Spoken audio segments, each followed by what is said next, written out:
प्यारे विद्यार्थियों, इस वीडियो में हम अरस्तु के सबसे महत्वपूर्ण वैचारिक पक्ष पर बात करेंगे, जो खासकर पॉलिटिकल साइंस के स्टूडेंट्स के रूप में हमारे लिए सबसे महत्वपूर्ण है उसके विचार, और वह है अरस्तु के राज्य संबंधी विचार।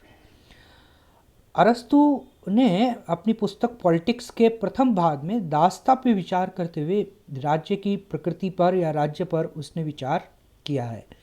अरस्तु ये कहता है कि राज्य की उत्पत्ति जो है वह परिवार से होती है। मनुष्य ने अपनी आवश्यकताओं की पूर्ति करने के लिए सर्वप्रथम विवाह के माध्यम से परिवार बनाया। इस बात को हम यूँ समझ सकते हैं कि जब व्यक्ति उत्पादन करने लगता है, तो वह अकेला उत्पादन नहीं कर सकता। इस उत्पादन करने के लिए उसे और लोगों की आवश्यकता होती है, और यही आवश्यकता विवाह नामक संस्था को जन्म देती है। विवाह करने के कारण संतानोत्पत्ति होती है, और वह संतान एक लंबे समय तक, इंसान की जो संतान होती है एक लंबे समय तक आत्मनिर्भर नहीं हो पाती। तो जब तक वह आत्मनिर्भर नहीं होती, वह माता पिता के साथ रहती है। इसलिए एक स्वाभाविक प्रेम परिवार में पैदा होता है, और परिवार नामक संस्था का निर्माण होता है। इस परिवार से गांव बनते हैं, और गांवों से नगर राज्य बनते हैं। इस प्रकार अरस्तु ने राज्य को परिभाषित करते हुए कहा कि राज्य परिवारों या ग्रामों का एक ऐसा संघ या समुदाय है जो अन्य सभी संघों या समुदायों में समप्रभु है। ये अरस्तु की राज्य की परिभाषा है। आप सबको ये परिभाषा याद कर लेनी है कि राज्य परिवारों या ग्रामों का एक ऐसा संघ या समुदाय है जो अन्य सभी संघों या समुदायों में समप्रभु है। यानी परिवारों से गांव बनते हैं, गांवों से राज्य बनता है, नगर राज्य बनता है। तो विभिन्न ग्रामों से मिलकर के एक राज्य का निर्माण होता है। तो राज्य अन्य समुदायों की तरह एक समुदाय है, लेकिन वह अन्य सभी समुदायों में समप्रभु है, क्योंकि अन्य सभी समुदायों के बारे में निर्णय लेने का अधिकार, उनको आदेश देने का अधिकार, आदेश देकर व्यवस्था स्थापित करने का अधिकार राज्य के पास होता है।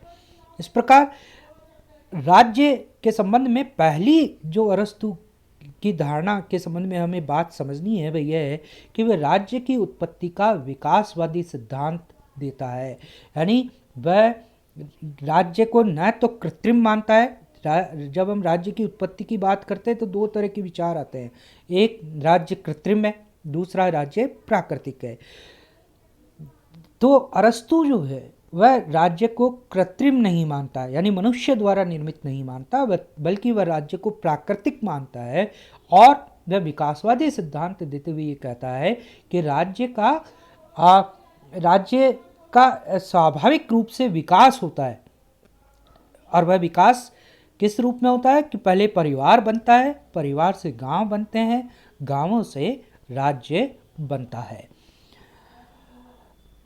इस प्रकार अरस्तु की नज़र में राज्य एक स्वाभाविक या प्राकृतिक संस्था है, वह कृत्रिम नहीं है। अरस्तु ने का एक प्रसिद्ध कथन है कि मनुष्य स्वाभाविक रूप से एक राजनीतिक प्राणी है जो राज्य के बिना रहे, या वह कहे कि वह राज्य के बिना रह सकता है, वह या तो निम्नतम प्राणी यानी पशु है, या फिर मनुष्य से ऊंची कोटि का जीवन यानी देवता है। वह एक ऐसा जीव है जिसकी भर्त्सना होमर ने इस प्रकार की है: समूह विहीन, नियम विहीन और हृदय विहीन। यानी अरस्तु मूल रूप से ये बात समझाता है, जिसकी बात हमने पहले दूसरे वीडियो में अरस्तु के विचार रखते हुए कही थी, कि अरस्तु मनुष्य को मूल रूप से सामाजिक प्राणी मानता है। वह समाज के बिना नहीं रह सकता।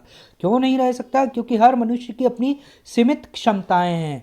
वह स्वयं अपनी सारी आवश्यकताओं की पूर्ति नहीं कर सकता।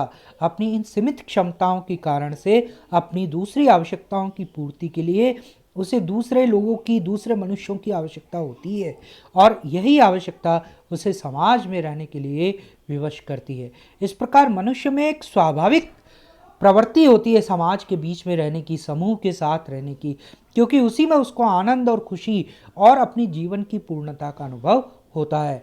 और जो ऐसा नहीं है, तो होमर को कोट करते हुए अरस्तु कहता है कि ऐसा मनुष्य समूह विहीन होगा, नियम विहीन होगा, और जो ऐसा होगा वो हृदय विहीन होगा। वो कोई पत्थर मनुष्य होगा। तो वो कहता है कि जो मनुष्य है वह स्वाभाविक रूप से एक राजनीतिक प्राणी है, वह राज्य के बिना रह ही नहीं सकता। अगर कोई मनुष्य ये कहता है कि वह राज्य के बिना या समाज के बिना रह सकता है, तो या तो वो पशु होगा या फिर वो कोई देवता होगा।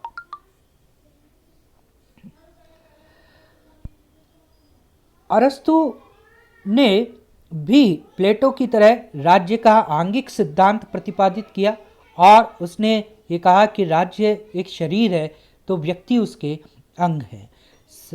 प्लेटो, स्पेंसर, बोसांके, ब्रेडले, हीगल, रूसो ये दूसरे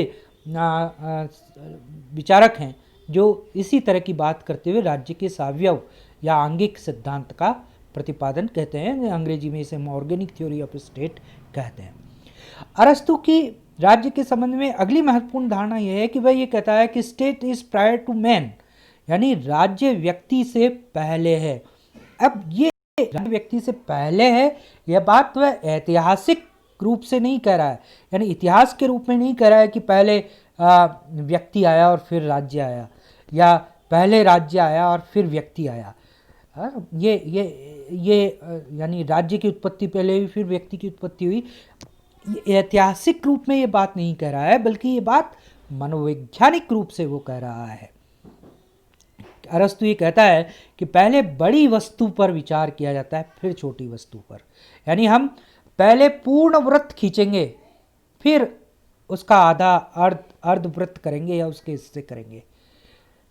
पहले हिस्से नहीं बनाए जाते, पहले पूर्ण चीज़ बनाई जाती है फिर उसके हिस्सों पर विचार किया जाता है, छोटी वस्तु पर विचार किया जाता है।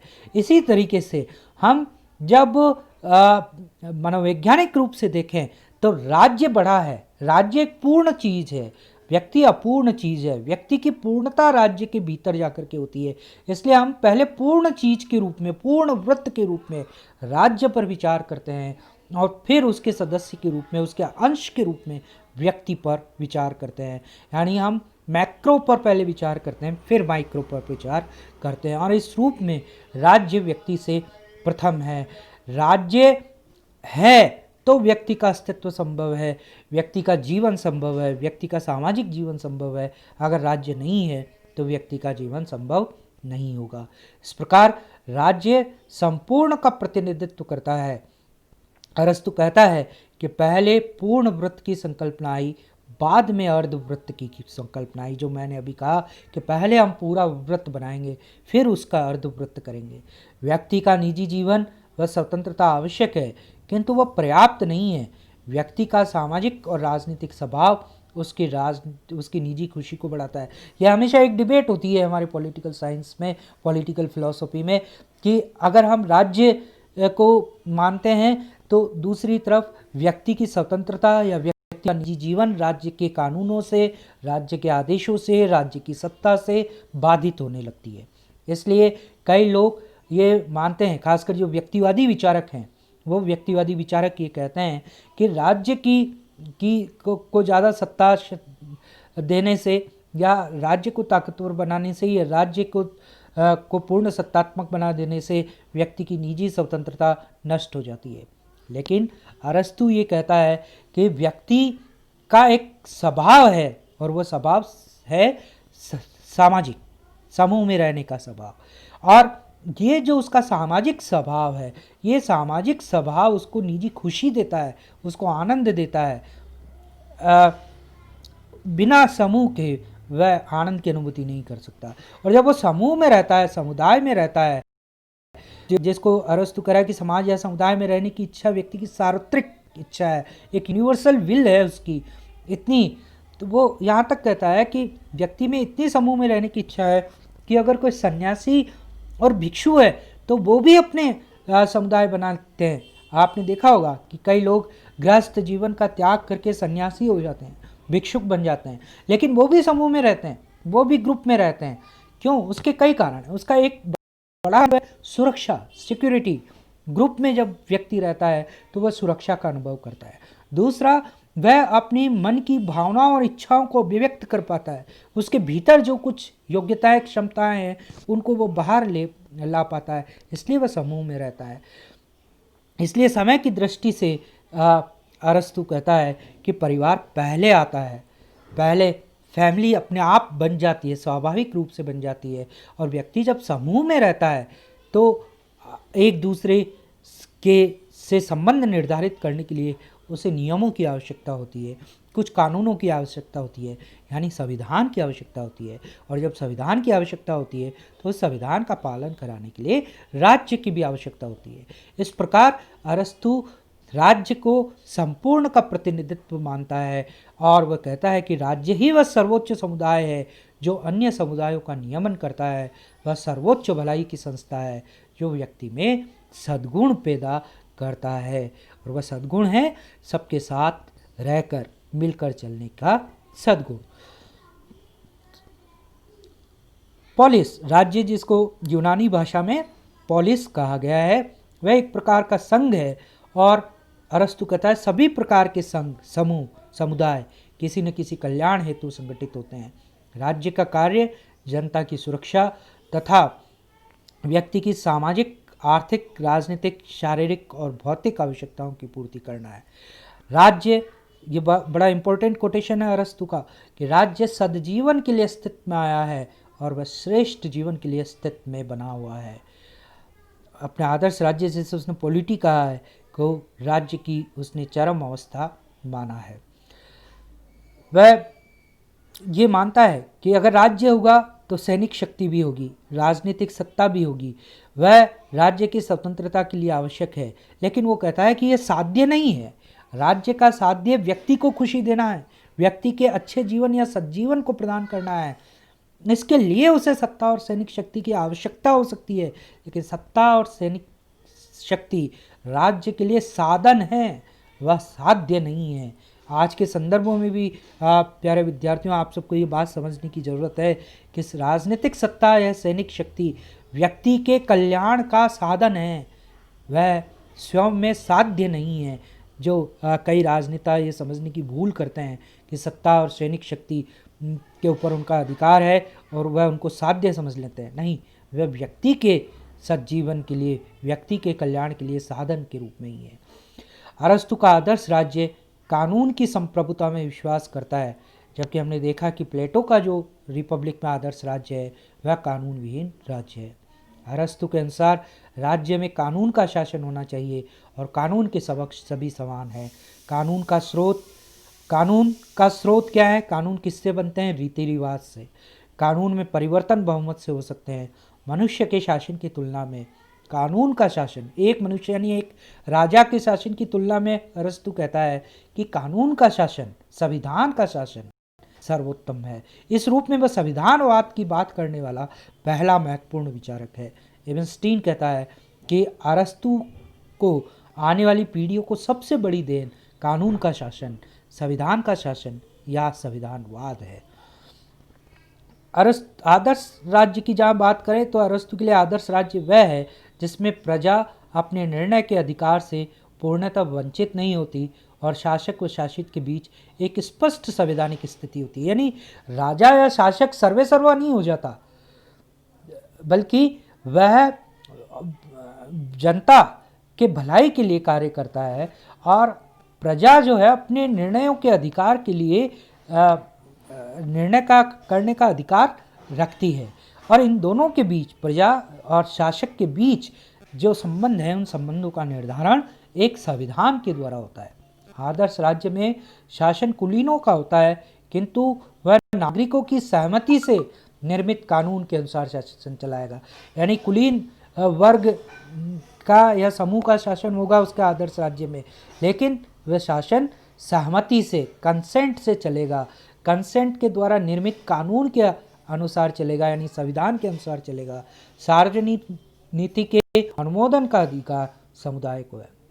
जिस समय अरस्तु ये बात कर रहा था उस समय एथेंस में लेक्शिया नामक संस्था शासन संबंधी विषयों पर चर्चा करती थी, जबकि न्याय कार्य के लिए हेलिया नामक संस्था होती थी। इन संस्थाओं में 30 वर्ष से अधिक के युवक भाग ले सकते थे, यानी डेमोक्रेटिक सेटअप उस समय आ गया था। अरस्तु राज्य की आबादी और परिवार के बारे में भी अरस्तु बात करता है और मध्यम मार्ग अपनाता है। वह कहता है कि राज्य की आबादी न तो राज्य का विस्तार न तो इतना ज़्यादा हो न इतना अधिक हो कि उसका नियंत्रण करना संभव हो जाए, और न ही वह इतना कम हो कि पर्याप्त संसाधन भी उपलब्ध न हो। इसी प्रकार राज्य की आबादी इतनी अधिक नहीं होनी चाहिए कि उसका भरण पोषण संभव न हो, और इतनी कम भी नहीं होनी चाहिए कि आवश्यक सैनिक भी न मिले। राज्य को एक आत्मनिर्भर समुदाय होना चाहिए। अरस्तु का जो आदर्श राज्य है उसे उसने कहा पॉलिटी। ये पॉलिटी मध्यम वर्ग का शासन है। उच्च वर्ग विलासी होता है जबकि निम्न वर्ग में अपराध की प्रवृत्ति होती है। दोनों ही एक दूसरे पर विश्वास नहीं करते। मध्यम वर्ग में नैतिकता होती है और उस पर अन्य दोनों वर्ग विश्वास करते हैं, इसलिए शासन हमेशा मध्यम वर्ग के हाथों में होना चाहिए। मैंने आपको शुरू में अरस्तु की फिलॉसफी समझाते हुए गोल्डन मीन की बात की थी, मध्यम मार्ग की बात की थी। अरस्तु के पूरे दर्शन में यह मध्यम मार्ग आपको नजर आएगा। यही बात वह पॉलिटी के संबंध में, राज्य के संबंध में भी कहता है कि पॉलिटी या आदर्श राज्य मध्यम वर्ग का शासन होना चाहिए। वह न उच्च वर्ग का शासन होगा न निम्न वर्ग का शासन होगा। दोनों ही एक दूसरे पर विश्वास नहीं करते, न गरीब अमीर पर न अमीर गरीब पर। मध्यम वर्ग पर में एक नैतिकता होती है, उस पर दोनों ही वर्ग विश्वास करते हैं। अरस्तु के आदर्श राज्य में 6 वर्गों की वो चर्चा करता है। ये 6 वर्ग है: कृषक वर्ग, शिल्पी यानी कारीगर वर्ग, व्यापारी, सैनिक, पादरी और न्यायिक। इनमें प्रथम 3 वर्ग प्लेटो के उत्पादक वर्ग है, कृषक, शिल्पी और व्यापारी।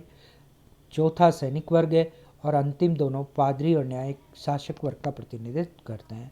आदर्श राज्य में निजी संपत्ति हो सकती है, जिसकी बात अभी पिछले वीडियो में हमने की, किंतु उसका उपयोग सामूहिक होता है। तो ये अरस्तु के आदर्श राज्य संबंधी विचार थे। आपने सुना। थैंक